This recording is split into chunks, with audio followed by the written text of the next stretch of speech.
Vamos a leer nuevamente el texto, especialmente en Mateo capítulo 1, versículos 22 y 23. Mateo capítulo 1, 22 y 23. Así dice el Santo Espíritu de Dios. Todo esto aconteció para que se cumpliese lo dicho por el Señor por medio del profeta, cuando dijo: He aquí una virgen concebirá y dará a luz un hijo, y llamarás su nombre Emmanuel, que traducido es Dios con nosotros. Bendito Dios, Dios Trino, Dios Santo, Todopoderoso. Dios que nos ha dejado tu palabra viva, palabra infalible, que no cambie, palabra santa, que penetra lo profundo de nuestros corazones, palabra que revela las intenciones y nuestros más íntimos deseos, palabra que desnuda nuestra conciencia, haciéndonos ver nuestro pecado, pero también dándonos esperanza por medio de Jesucristo, la palabra encarnada. Gloria te da tu nombre, porque hoy puede ser predicada y exaltada públicamente. Hoy podemos escuchar, recibir explicación y por tu Espíritu Santo de verdad ser aplicada a nuestros corazones y a nuestra necesidad particular. En esta obra espiritual pedimos tu asistencia. Como predicador me ayudes y sostengas, pero también para que la iglesia pueda estar atenta a tu voz y así obedecerte. Porque tú eres digno de nuestra atención, de nuestra disposición y de nuestra obediencia, de nuestra reverencia y de nuestro gozo de ti. En nombre de Jesucristo, nuestro bendito Señor y Salvador, oramos. Amén. Bien, mis hermanos, estamos celebrando estas fechas, especialmente recordamos un gran misterio. De hecho, podríamos citar al apóstol Pablo en la primera carta a Timoteo, en el capítulo 3, versículo 16, cuando dice: indiscutiblemente grande es el misterio de la piedad. Dios fue manifestado en carne. Así comienza. Dios fue manifestado en carne. Grande es este misterio, e indiscutiblemente. Es un misterio porque era algo oculto por cierto tiempo, pero que luego fue revelado. El Dios encarnado, Dios hecho hombre. Y aún hoy, hablar de estas cosas genera cierto misterio, cierta inquietud. El versículo 21 del texto que acabo de leer, nos muestra que el hijo que estaba por nacer debía ser llamado Jesús. Y la razón es porque Jesús significa Jehová salva o Dios salva. Él salvaría a su pueblo de sus pecados. Ya en algunos domingos atrás habíamos mencionado que este Salvador que aquí es presentado ya estaba desde la eternidad. Es un bebé que ahora va a nacer, pero sucede antes del tiempo. Su existencia se remonta a lo que podríamos decir que son los albores de la eternidad, donde nuestra mente no alcanza a comprender tan alto concepto. Y desde ese entonces, desde la eternidad, el plan divino determinó que en un momento preciso de la historia, el hombre pecaría y se necesitaría la redención. Y por lo tanto el Hijo de Dios se haría hombre. Pero también vimos, avanzando en estas enseñanzas, que al inicio de la revelación escritural, por allá en el libro de Génesis, encontramos la historia de la creación y también de la caída. Y junto con la caída, la promesa del Redentor. Y fue cuando el pastor Efraín nos explicaba y nos mostraba este Salvador que ahora es revelado en la promesa. El hijo de la varona, un descendiente de la mujer que aplastaría la cabeza de la serpiente, que pondría fin al ataque de Satanás y al pecado y su consecuencia, la muerte. Pero también vimos que es hijo de Abraham, el hijo de la promesa, hijo que traería bendición a todas las naciones de la tierra. Por la fe, Abraham tendría una descendencia tan numerosa como las estrellas del cielo. Y finalmente sería también hijo de David, el gran rey de Israel, con un derecho legítimo al trono, un gobernante eterno, un reino que se esparce por todas las naciones y que no tiene fin. Esa es la promesa que esperaban los hermanos, los creyentes en la antigüedad acerca de Cristo. Ahora, cuando escribe el apóstol Mateo en su evangelio, precisamente Mateo se enfoca en mostrar a los judíos que habían recibido todas estas promesas del Antiguo Testamento, cómo Dios continuó revelando acerca de su Hijo a través de los profetas del Antiguo Testamento. Y por eso es que la palabra cumplir se repite muchas veces, al menos 14 veces en Mateo, y siempre haciendo alusión a algo del Antiguo Testamento. Comprobar que Jesús es el Mesías prometido. Ahora, nuestro texto, el que vamos a predicar en esta mañana, precisamente es la primera profecía del Antiguo Testamento que registra Mateo. Mateo, cuando empezaba diciendo, todo esto aconteció para que se cumpliese lo dicho por el Señor por medio del profeta. Ahora, no es el propósito de Mateo ni ninguno de los evangelistas darnos todos los detalles de curiosidad que podamos tener acerca del nacimiento de Jesús. De hecho, en el Evangelio de Mateo el enfoque es en el dilema de José. ¿Qué estaba pasando por la mente de José? Porque en el versículo 18, como el hermano leyó al inicio de este culto, dice que estaban desposados, José y María. Es decir, estaban comprometidos formalmente. Es como la entrega del anillo para nuestros días, pero con un mayor rigor legal. No es simplemente entregar el anillo y decir estamos comprometidos, sino que era prácticamente como un matrimonio civil, aun cuando no se hayan ido a vivir o a juntarse, como dice el texto. Aún no vivían juntos. Lo que hacían era hacer esa ceremonia inicial de desposamiento para comprometerse a que ya eran el uno para el otro, iban a dedicarse a prepararse ya para la vida juntos, o para la que llamaremos hoy la boda religiosa, haciendo un paralelo un poco simple. Entonces, ellos se preparaban y estaban en ese proceso, o sea, estaban casados pero no casados, se puede decir, casados pero no vivían juntos, en ese aspecto. Y pensando que estaba en esa condición, uno esperaría fidelidad a ese compromiso. En la justicia y en la pureza, no tendría por qué haber ninguna relación íntima, y mucho menos tendría por qué haber un embarazo en ese momento.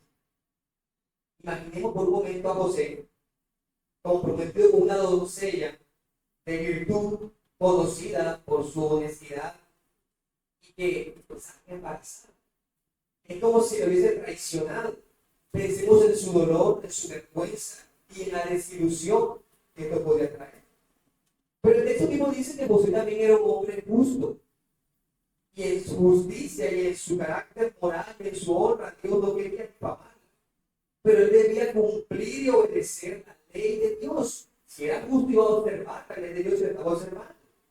Y obedecer estrictamente la ley requería denunciar. Y si la denunciaba, prácticamente debía morir. Y la muerte por apedreamiento, eso aparece en Levítico capítulo 20, versículo 10 y en Deuteronomio 22, 23. La desposada que caía en adulterio, entonces debía ser muerta. Y José, como era justo, no quería difamar, así lo presenta el texto. Y por eso quiso dejarla secretamente, de tal manera que la burla no cayera sobre María, sino sobre él. Él no tenía dispuesto para consentir eso, pero él recibiría el castigo de la vergüenza pública al que su esposa estuviese embarazada y él la abandonara. Pero no quería hacerlo público, no quería que ella fuera difamada, protegerla lo más que fuese posible. Y en ese dilema y en esa inquietud, por ser un hombre justo que quería honrar a Dios, pero no quería avergonzar a esta mujer, es cuando el ángel del Señor se le aparece y le explica el misterio de lo que ha ocurrido. Este hijo es engendrado del Espíritu Santo, viene de Dios. Aunque no sería el padre de Jesús, por estar casado con María, le daría a Jesús un estatus legal. Y miren que el Evangelio de Mateo comenzó con unas genealogías.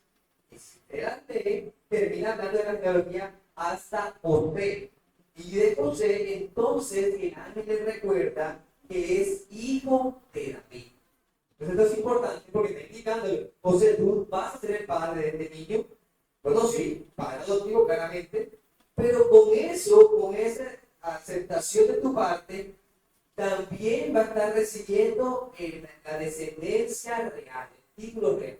Ahora, el Evangelio de Lucas nos muestra que María también era descendiente de David, porque por parte y parte. Pero vemos que en el caso de José, era el estatus de recibir esa descendencia, es decir, Jesús es rey. Y como el Hijo es de Dios, entonces Dios mismo le dice a través del ángel el nombre que le va a poner. Así como nosotros usamos y ponemos nombre a lo que nos pertenece. No era apropiado que los hombres decidieran qué nombre ponerle a Dios. Dios pone tu nombre. Y por eso el nombre que tú pones va a ser llamado Jesús. Yo tomo ese designio. Solo Dios tiene la autoridad para nombrar a su hijo. Dice un autor, fue divinamente concebido y divinamente nombrado. Con esto se está poniendo en definitiva la paternidad de Dios sobre su hijo. Y así ningún hombre puede jamás pretender tener una misma relación de Dios con su hijo. Jesús cumple todos los estándares para ser hijo de Dios y cumplir su propósito como rey. Y de ahí lo que hace Mateo ahora, luego de que muestra ese sueño en el cual José ve al ángel y toda esta orden, Mateo hace un comentario explicándolo a través de una profecía, que es nuestro texto.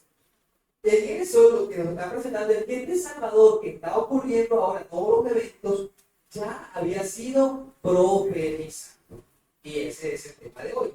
El Salvador profetizado, en el cual se toma lo que ya se había dicho y prometido y ahora se anuncia cómo los textos bíblicos estaban apuntando hacia esta realidad. Y vamos a ver tres cosas entonces al respecto de este Salvador profetizado. En primer lugar, vamos a ver, como nos presenta, los portadores de la profecía. ¿Quiénes son los portadores de la profecía? En segundo lugar, el contenido de la profecía. Y en tercer lugar, el alcance de la profecía. Los portadores, el contenido y el alcance. Empecemos en primer lugar viendo los portadores de la profecía. Vuelvo a leer el versículo 22, pueden seguir sus libros. Todo esto aconteció para que se cumpliese lo dicho por el Señor por medio del profeta. Mis hermanos, ninguna palabra del Señor caerá a la tierra. Ninguna palabra del Señor es vacía. Ninguna promesa será incumplida. Ninguna amenaza será obviada. El Señor cumple su palabra y una de las perfecciones que más citamos y que más alabamos al Señor es su fidelidad. Él es fiel a su palabra. Y al Dios revelarse y mostrar su palabra, Él usó en el pasado a sus profetas. Ellos eran los instrumentos que Dios escogió para traer la revelación, es decir, para anunciar lo que Él tenía en su mente y en su corazón. El profeta cumple el deber de hablar en nombre de Él. Tenemos la perspectiva que el profeta simplemente es el que adivina el futuro, de una forma muy simplista. El profeta es el que habla de parte de Dios y anuncia la revelación de Dios. Miren, por ejemplo, en Éxodo capítulo 7, versículo 1, Jehová dijo a Moisés: mira, yo te he constituido Dios para Faraón y tu hermano Aarón será tu profeta. ¿Qué está implicando la palabra profeta aquí? Que Aarón hablaría en el nombre de Moisés. así como Moisés recibiría la instrucción de Dios. En ese sentido, Aarón sería profeta de Moisés. El profeta lo que se encarga es de transmitir este mensaje y de hacerlo con fidelidad. No va a hablar de lo suyo propio, ni de su propio interés, ni de sus propias ideas, ni de su parecer. Recordemos cuando Dios envía a Jonás que vaya a Nínive, el mensaje debía ser que en 40 días Nínive será destruida. ¿Qué debe hacer Jonás? Transmitir el mensaje de Dios. Claramente vemos por ese libro que Jonás ni siquiera quería decir eso, o por lo menos no quería que ocurriese lo que pasaba posterior. Un arrepentimiento. Jonás quería la destrucción real de Nínive. El profeta debe someter su carácter, sus deseos, sus pensamientos, su voluntad a la palabra que Dios le está dando. Deuteronomio 18:20. El profeta que tuviera la presunción de hablar palabra en mi nombre, a quien yo no le haya mandado hablar, o que hablar en nombre de dioses ajenos, el tal profeta morirá. Deuteronomio 18:20. Esto es muy delicado. ¿Y cuántos falsos profetas se levantaron en el Antiguo Testamento diciendo el Señor ha dicho que el Señor ha dicho, pero el Señor no había dicho? Pero así como tenemos eso en alta estima y reverencia a la palabra de Dios, entonces debemos entender que cuando el profeta sí habla de parte de Dios, entonces debemos estar atentos porque es la voz misma de Dios. Así lo reconoció el autor de los Hebreos en su carta, capítulo 1, versículos 1 y 2. Dios, habiendo hablado muchas veces y de muchas maneras en otro tiempo a los padres, por los profetas. Por los profetas. Ahora bien, en este progreso de la revelación, ya que van avanzando las páginas de las Escrituras y el tiempo que fueron desarrolladas, luego de las promesas que ya mencionaba a Abraham, a David, los profetas recurren constantemente a la ley como base de su mensaje. Es decir, una vez que la ley está dada, el Pentateuco, los 5 primeros libros de la Biblia, usted va a encontrar que desde delante los profetas que continúan van a estar haciendo alusiones a esa ley. Van a decir, ustedes quebrantaron la ley o ustedes están cumpliendo la ley. Arrepiéntanse para que vayan conforme a la ley. Pero también anunciaron la llegada del Mesías, de esta simiente prometida, de este hijo. Y se daban cuenta que así como ustedes están llamando a que cumplan la ley, pero no pueden, deben esperar y anhelar la llegada de ese hombre, Dios, que los salvará, de ese restaurador, de ese Mesías. Y es posible que no hayan entendido todas estas cosas. Los santos hombres de Dios hablaron siendo inspirados por el Espíritu Santo. Y cuando ellos hablaban, entonces estaban revelando acerca de Dios divinamente inspirados. Y así que encontramos entonces en los profetas abundancia de enseñanzas acerca del Mesías. Por ejemplo, en Isaías capítulo 9, versículos 6 y 7 dice: un niño nos es nacido, hijo nos es dado, el principado sobre su hombro, y se llamará su nombre admirable, consejero, Dios fuerte, Padre eterno, príncipe de paz. Lo dilatado de su imperio y la paz no tendrán límite. Sobre el trono de David y sobre su reino, disponiéndole y confirmando el juicio y justicia desde ahora y para siempre. El celo de Jehová de los ejércitos hará esto. De los profetas, en medio de las circunstancias que hablaban, había momentos en que apuntaban a la llegada del Mesías. Pero no solamente Isaías, Miqueas, por ejemplo, en el capítulo 5, versículo 2, dijo: pero tú, Belén Efrata, pequeña para estar entre las familias de Judá, de ti me saldrá el que será Señor en Israel. Y sus salidas son desde el principio, desde los días de la eternidad. Entonces va a salir de Belén, pero es desde los días de la eternidad. Y así vamos a leer, si usted sigue leyendo, no solamente a Miqueas, hablando de la llegada de Cristo en Belén, sino también a los demás profetas menores, que tenemos menores, por su corta extensión. Usted lee los profetas y se va a encontrar aquí y allá alusiones desde al nacimiento del Mesías o a la obra del Mesías. Por ejemplo, en Mateo, como les decía, que cita mucho al Antiguo Testamento y a los profetas, en el capítulo 2, versículo 23. Él dice que habitó en Nazaret para que se cumpliese lo dicho por los profetas que había de ser llamado Nazareno. Y con esto estamos recordando una profecía de Isaías 11:1, cuando dice: saldrá una vara del tronco de Isaí, un vástago.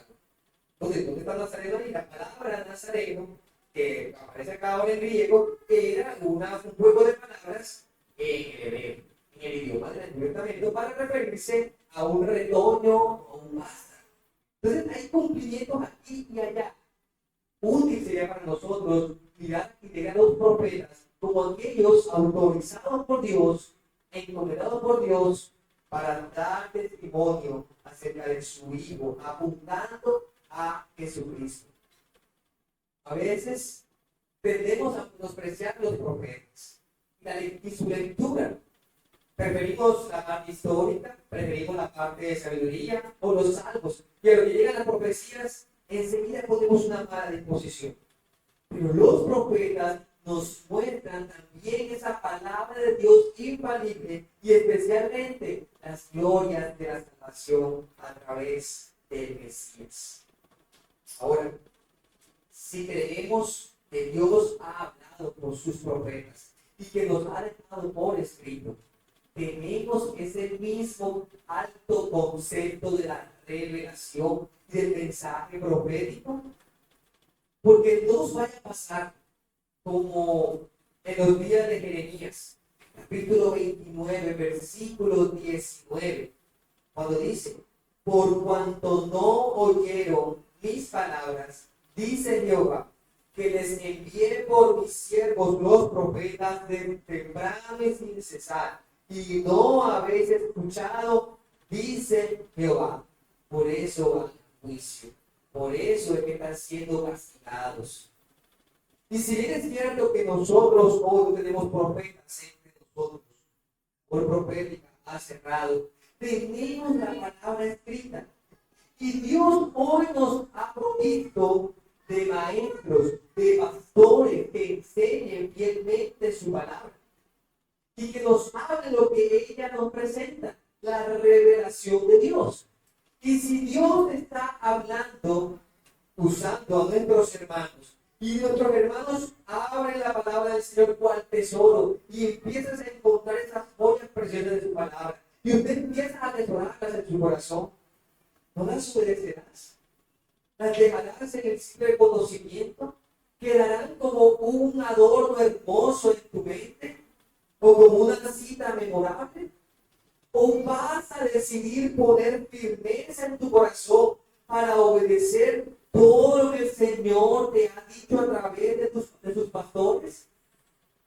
A eso es que estamos llamados, a obedecer la voz de Dios, que ahora está hablando por medio de los pastores que anuncian su palabra. Porque la labor de los pastores y la autoridad de parte de Dios para ministrar estos misterios no es de por sí, sino es de su palabra.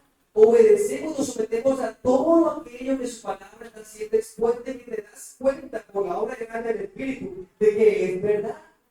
Pero ¿cuántas veces, mis hermanos, escuchamos vez tras vez estos misterios ampliados, anunciados, explicados y aplicados? Y decimos: eso es conmigo, eso es para comer, eso es que me está criticando, eso es que me está acusando, él no sabe. Y ponemos excusas para no rendirnos a la palabra del Señor. No, mis hermanos, no hagamos oídos sordos a lo que estamos considerando y nos damos cuenta que es Dios hablando. Ahora, ¿cuánto más? Y eso se lo hablo especialmente a aquellas personas que asisten desde a través de una iglesia donde se predica la palabra del Señor y aún resisten al Espíritu Santo y aún no desean abrazar a Cristo y persisten en vivir conforme a sus vanos pensamientos. O te digo, humíllate delante del Señor y escucha hoy su voz. Escucha hoy su voz y obedece. Obedece. En 40 días Nínive será destruida. Hoy creo que este mundo va rumbo a la destrucción. Y el arca ha sido hecha. Y el Salvador ha sido proclamado y anunciado. Ahora, veamos un poco más del contenido de la profecía bíblica. Porque no solamente nos presenta, va a venir el Salvador y ya. Nos da elementos, detalles, comparaciones. Los profetas muestran la riqueza de tipología y de anuncios para que nosotros nos escudriñemos. Y por eso es que no nos cansamos de meditar y de entender y de estudiar la palabra de Dios. Porque siempre nos va a presentar más acerca del Evangelio. Miren, por ejemplo, la ilustración que utiliza aquí. He aquí una virgen concebirá y tendrá luz. Un hijo y llamará su nombre Emmanuel. Aquí, el evangelista Mateo está diciendo esto que le ha sido anunciado a José, de que este niño que está en el vientre de María, creciendo y desarrollándose, es el Hijo de Dios. Esto ya había sido dicho. ¿Dónde? En Isaías capítulo 7. Invito a que me acompañen a ese texto. Isaías capítulo 7, versículo especialmente el 14. Pensemos un poquito en lo que estaba aconteciendo. Cada palabra profética, cada texto, cada verso necesita ser estudiado y analizado en todo su contexto literario, histórico, y en este sentido podemos mirar lo que está pasando versículos antes. El profeta Isaías en el capítulo 7, versículo 1 dice: aconteció en los días de Acaz, hijo de Jotam, hijo de Uzzias, rey de Judá. Pero está ubicando inmediatamente el profeta Isaías, un descendiente de la tribu, o de la línea, perdón, de David, el gran rey de Israel. Era de la tribu de Judá. ¿Qué pasó en los días de Acaz? Un rey malvado, de hecho. Que Rezín, rey de Siria, reino extranjero, y Peca, hijo de Remalías, rey de Israel, es decir, el rey del norte, o el rey de Siria, rey extranjero, se confabularon, hicieron un complot para destruir al reino del sur, al reino de Judá, y llegaron a Jerusalén para combatirla y no la pudieron tomar. Estamos hablando de aproximadamente el año 750 a.C. Siria e Israel habían venido a sitiar los muros de Jerusalén para derribarlos, destruir la monarquía de Judá, el linaje de David. Y entonces en el versículo 2 dice que vino la noticia de la casa de David, diciendo: Siria se ha confederado con Efraín. Efraín es otro nombre para llamar al reino del norte o al reino de Israel, una de las tribus más prominentes. Y se le estremeció el corazón de rey Acaz, un rey malvado, y el corazón de su pueblo, como se estremecen los árboles del monte a causa del viento. ¿Qué estaba pasando? Era una nación, la nación de Judá, que había experimentado una crisis de fe. Ya no estaban confiando en el Dios de David, que había prometido. Y eso, pues en parte, culpa por su rey, un rey malvado como Acaz. No enseñaba al pueblo a temer a Jehová, ni a seguir a Dios, sino que había enseñado al pueblo la idolatría, había promovido el pecado. De tal punto que las personas no tenían en quién poner su confianza en el verdadero Dios, y terminan siendo estremecidas como los árboles son sacudidos por el viento. Y aquí es cuando vemos que Dios misericordioso, a pesar de un pueblo tan rebelde como era la nación en los días de Acaz, envía un mensaje por medio del profeta Isaías, asegurándole su protección. Dios misericordioso, que no es que era ciego al pecado de Acaz, del pecado del pueblo, pero era un Dios que había prometido que un hijo de David se sentaría en su trono. Y Acaz era un hijo descendiente de David.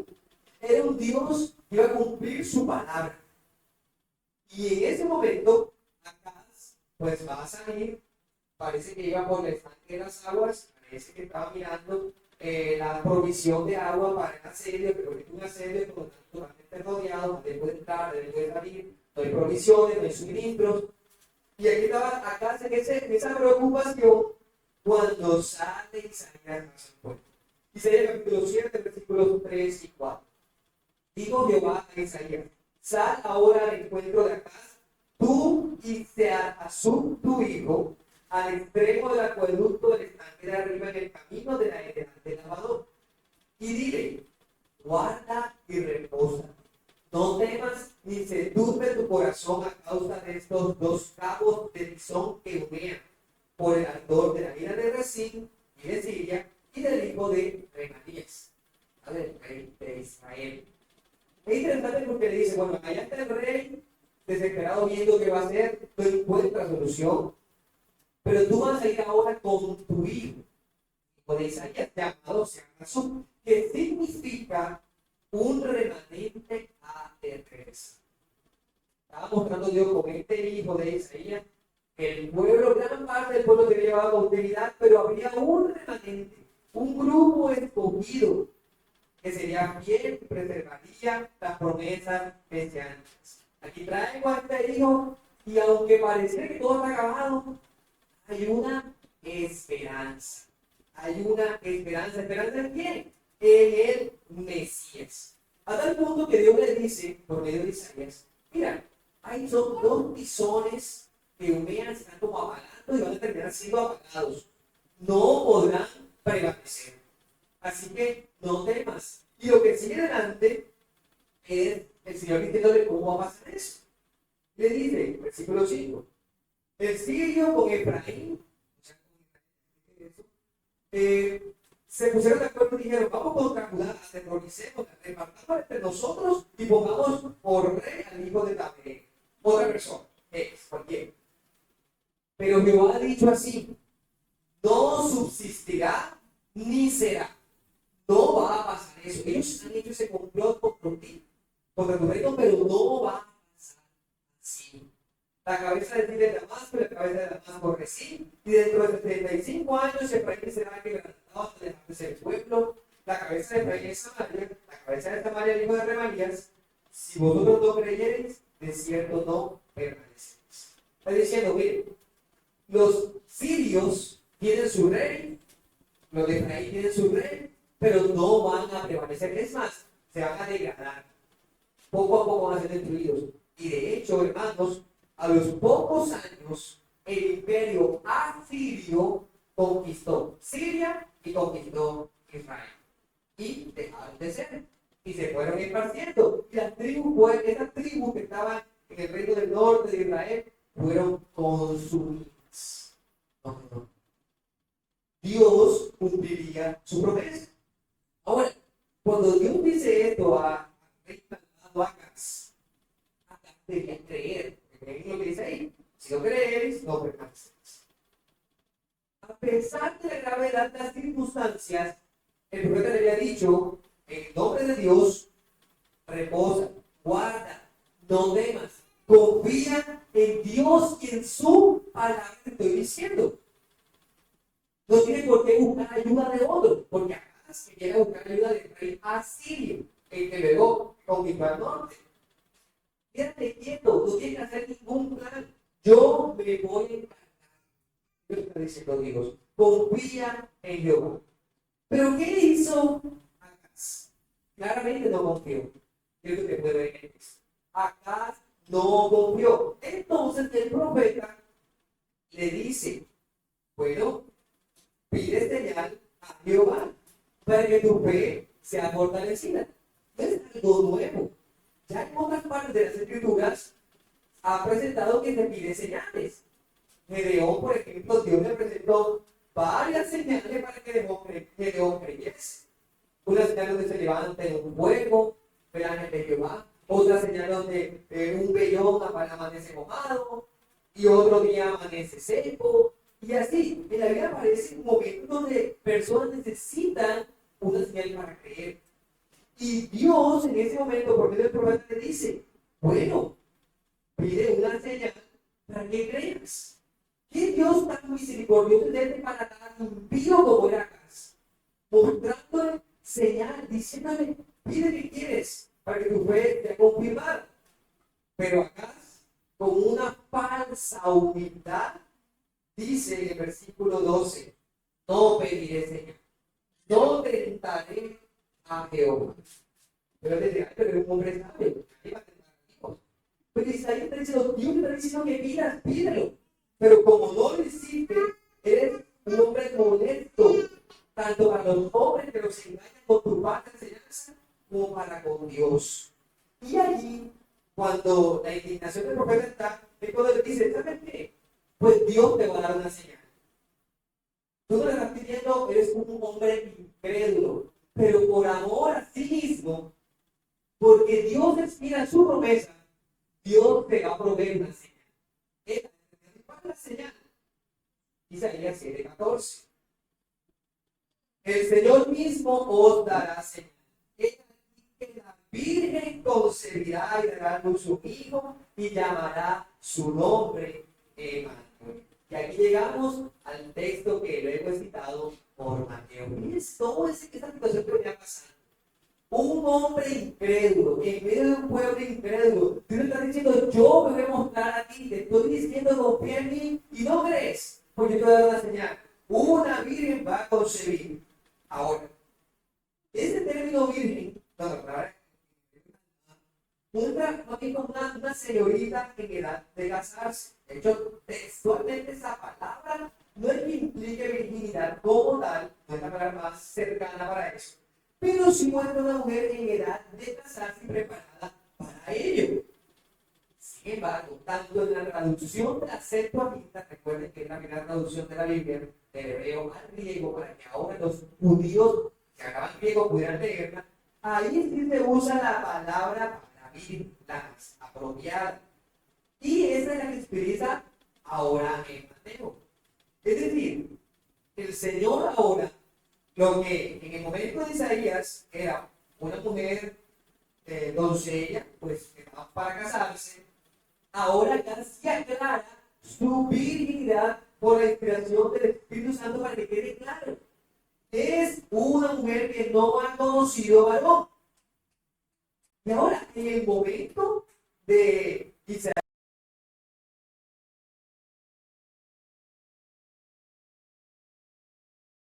concepción, habría un hijo que implicaba este hijo en el lenguaje hebreo que Dios estaba con él. Eso significa Emmanuel. Eso ellos lo pueden entender perfectamente en el hebreo. Está implicando que Dios va a estar con nosotros y en poco tiempo veremos la victoria. ¿En qué tiempo? En el tiempo en que hay una concepción, hay un nacimiento, y si seguimos leyendo el texto de Isaías, el tiempo en que come mantequilla de miel, que aprenda a discernir, o sea, el tiempo en que el niño va a recibir y puede discernir lo bueno y lo malo, aprende ese tipo de juicio. Bueno, en ese tiempo se va a dar esa destrucción de estos malvados reinos, tanto de Israel como el de Siria. Y efectivamente eso pasó. En el año 722, un poquito más adelante, Israel cae y Siria también por mano del imperio asirio.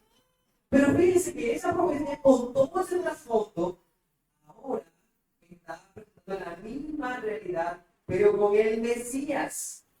Está apuntando ahora, miren lo que pasa es que ahora el Mesías llegó, y eso es lo que estamos nos lo está diciendo a nosotros, a los lectores primero de Mateo, diciéndoles, el Mesías llegó a un pueblo igual que en los tiempos de atrás, rebelde, falto de fe, incrédulo. Y entonces Dios muestra su señal con algo imposible que una virgen pueda concebir. Y también en esta imposibilidad humana nos presenta el poder de Dios, que este ser, que es el verdadero Emmanuel, es Dios y es hombre. Miren que en Lucas, capítulo 1, versículo 34, María dijo al ángel, ¿cómo será esto? ¿Cómo estaré embarazada si no conozco a varón? Y aquí no debemos entender, hermanos, que la profecía bíblica está dada para mostrarnos nuestra incapacidad en el pecado, nuestra propia maldad, a decirte que tú no puedes salvarte de ti mismo, que no es efectivo, ni mucho menos eficaz, nada de tus vanos esfuerzos o intentos de reformar tu vida o de perseguir tus propios ideales. Todo esto es vano. vacío y conlleva a la destrucción. No busques tu satisfacción en el estudio, ni mucho menos en el trabajo, ni en tener la familia perfecta, o ser el esposo o la esposa perfecta. No podrás, no podrás. Y aunque logres aparentes esfuerzos, logres triunfos, serán aparentes porque tienen solamente fruto en esta vida. Pero no hay nada para la vida. Porque no abrazan el verdadero Salvador de tu alma, que es Cristo el Señor. Porque te dan felicidades pasajeras. No la plenitud completa que encontrarás solamente en el Mesías, que es Cristo. Solamente en Él. Podrás hacer alianzas, podrás manejar ideas, podrás buscar pañitos de agua tibia para calmar la fiebre, pero no atacarás la raíz del problema. Necesitas ver en todas estas profecías la necesidad del Cristo que salva, que te salva de tu propia incredulidad, de tus propios pensamientos, que te salva de tu propia vana manera de vivir, de tu propia sabiduría, de tu propia justificación. Dios tiene que salvarte. Y entonces, como no puedes salvarte a sí mismo, sino que solamente Dios es quien salva, necesitamos venir delante de Él. Y delante de Él, por medio de Emanuel. Lo cual quiero llevar al tercer punto de la enseñanza, que es el alcance de la profecía. Y lo he dejado aparte, hermanos, porque me parece muy relevante resaltar esa última frase. Llamará su nombre Emanuel, que traducido es Dios con nosotros. El hermano Charles Spurgeon escribió al respecto. Esa palabra traducido es una dulce salutación para ti. ¿Por qué es necesario que la palabra hebrea Emanuel sea traducida? ¿Acaso no fue para mostrar que se refiere también a nosotros los gentiles y que por tanto debe ser traducida necesariamente a uno de los idiomas principales del mundo gentil de aquel entonces? Es decir, el griego. Así podemos ver la magnitud de esto, hermanos. Jesús no es únicamente el Salvador de los judíos, de aquellos que tenían esa revelación escrita, que habían sido los guardianes de ella. Jesús es el Salvador de los gentiles. Es el Salvador de todas las personas, de toda lengua, en todo el mundo. Cuando usted va a un aeropuerto, por ejemplo, usted encuentra indicaciones en estos días en español y en inglés. ¿Qué está queriendo decir? Que si una persona de cualquier otro país y conoce este idioma más conocido, entonces pueda decir, ok, puedes moverte aquí, puedes saber las indicaciones, puedes seguirte. Es como si le dijéramos bienvenido. Y así está este tipo de señales donde hay varios idiomas, nos hacen entender que están haciendo las cosas más accesibles a todo tipo de lengua. Entonces, podemos pensar que cuando dice el texto que traducir Dios con nosotros es diciéndole, Emanuel, si no entiendes su complejidad, ahora lo puedes ver en tu idioma. Dios con nosotros. Dios ha llegado hasta nosotros en español. El Señor ha permitido que su palabra, que ha sido transmitida por los profetas, que anuncia todas las verdades, las glorias de los misterios de Cristo, hoy sean accesibles a nosotros.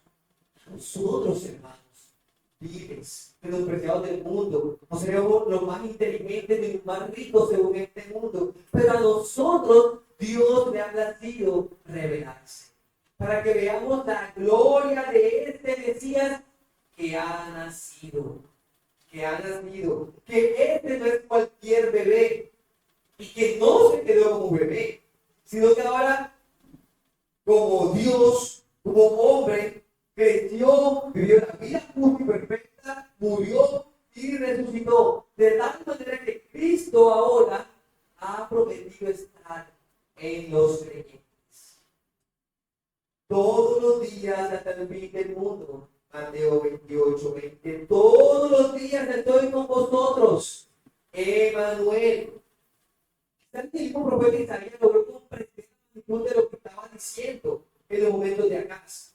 Pero ahora el Espíritu Santo nos ha dado a nosotros mayor comprensión que el mismo profeta. Por medio de Mateo nos explica lo que pasa es que eso es la incredulidad típica de todos los hombres. Pero también es algo típico, que ahora ese Emanuel profetizado allá es el Emanuel, Dios con nosotros, Jesús, el Salvador. Y ahora nosotros hoy, en el siglo XXI, miramos atrás y decimos, claro, Jesús vino, se hizo hombre, el rey, el hijo de David, el que gobierna, es el que sigue gobernando hoy. Es el que sigue gobernando hoy. Dios se presenta de forma palpable, visible. En el Antiguo Testamento, Dios se mostraba de muchas maneras. Moisés, una zarza ardiente, lo recuerda. O una nube que venía al tabernáculo en su momento. Pero en Juan capítulo 1, versículo 18, dice que a Dios nadie le dio más. El unigénito Hijo que está en el seno del Padre, Él le ha dado a conocer. Dios hoy se nos ha revelado. Hoy en Cristo se nos ha revelado. Si conoces a Cristo, conoces a Dios. Se te ha mostrado como el gran Salvador poderoso que Él es. Y si eres así, no puedes dejarlo simplemente por una festividad anual. O no puedes desempolvarlo cuando viene el domingo simplemente. No puedes pretender limitarlo a una Semana Santa. O un momento en que te acuerdes de Dios. No. Si Él es el Mesías, si Él es Emanuel, Él es el Rey. Toda tu vida se rinde a Él. No puedes seguir pretendiendo como el mundo dice. Haz tus planes y encomiéndaselos a Dios. Cuéntaselos a Dios y verás que Él cumple tus planes. Oh, hermano, no, esto es diabólico. Esto es pensar que tú tienes la sabiduría y que Dios tiene que tomar tu sabiduría y decir, sí, está bien, tienes razón. No, debiéramos decir, oh Señor, tú eres el rey de mi vida, guíame, tú eres Emanuel, que estás Dios conmigo, con nosotros, en medio de su pueblo. Yo debo rendirme a ti a pedir, Señor, ¿qué hago con mi vida? ¿Qué quieres que yo haga? Oh, cuán terrible es el alma que piense que puede pretender que Dios te haga lámpara de Aladino, que responda a todos sus deseos, o que Dios nos libre de responder a todos nuestros deseos, porque están llenos de pecado. El Dios verdadero, el Dios majestuoso, es el Dios que ha dicho Dios con nosotros. Oh, hermanos, aquí también hay misericordia, aquí también hay gloria, aquí también hay gracia. Porque donde quiere que esté un creyente, ahí está la presencia de Dios. Y eso nos debe cuestionar cómo vivimos nuestra vida a la luz de saber que es el Mesías y mi Rey. Pretendemos encasillar a Dios en un espacio o en un momento.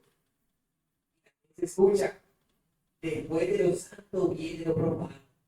Y entonces la gente así dice, claro, primero viene la fiesta, la oración, la consagración, y luego la parranda, el noche, el vicio y el no, así no es. Aquel que ha entendido que Jesús es el Salvador, que es el Mesías, que es Dios con nosotros, no va a decir yo creo en Dios y luego va y lo avergüenza y se burla de él con una vida impía, divertida y pecaminosa.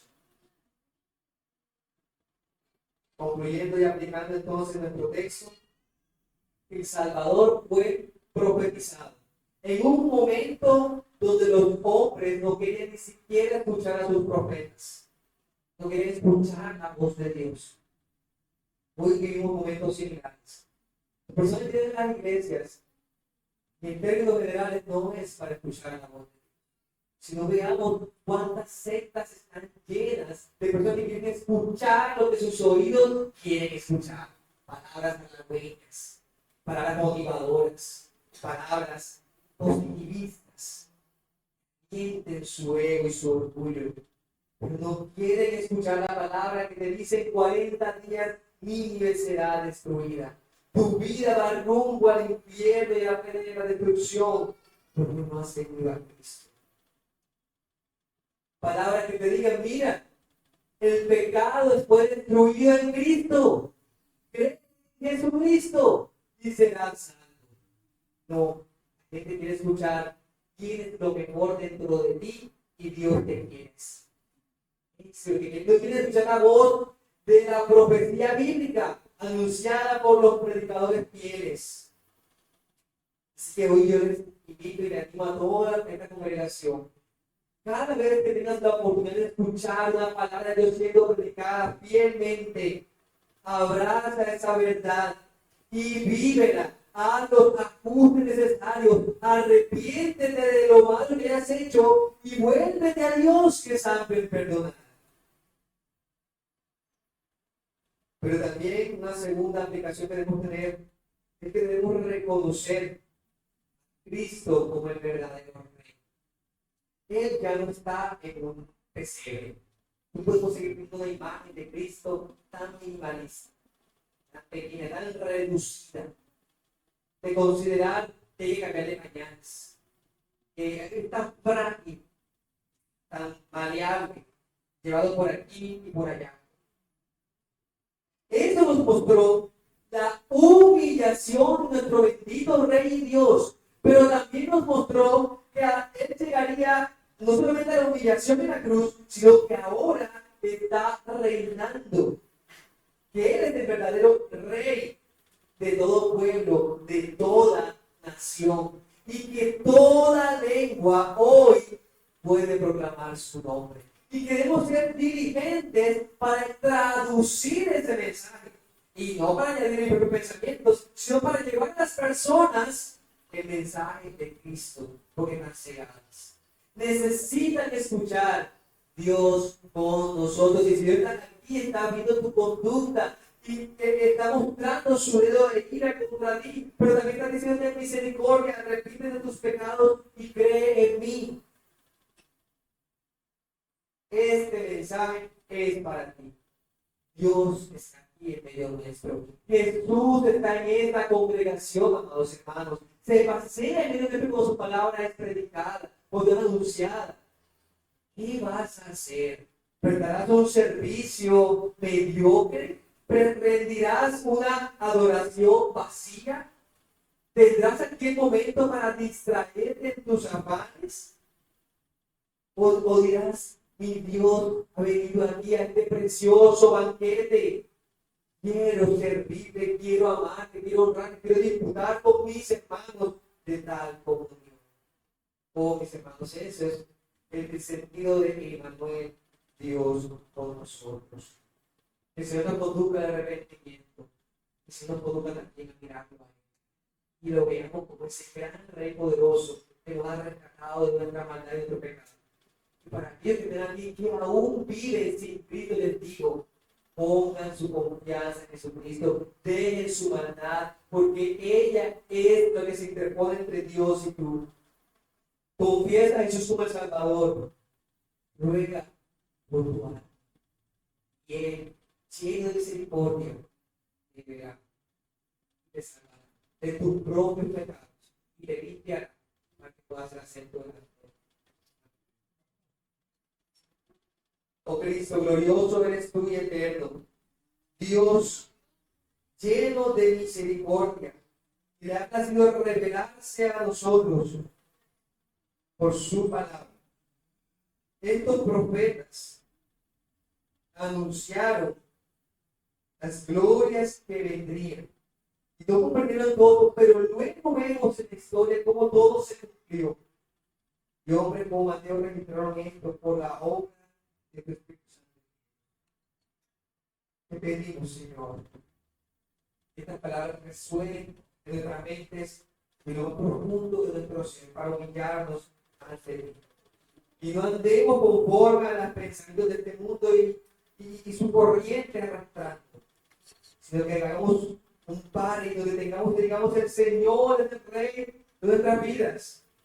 Y Él merece nuestro servicio y adoración, nuestra bendición completa. Ayúdanos, Señor, ayúdanos para estar siempre dispuestos. Señor, gracias por humillar de esta manera, por venir a hacerte hombre, de hacerte semejante a nosotros, con nuestra culpa, con nuestra vivir la vida justa, no porque solamente tú seas exaltado y para que ahora vivamos como Cristo ha vivido. No trae arrepentimiento, trae santificación. Dios es el nombre de Jesucristo nuestro Dios.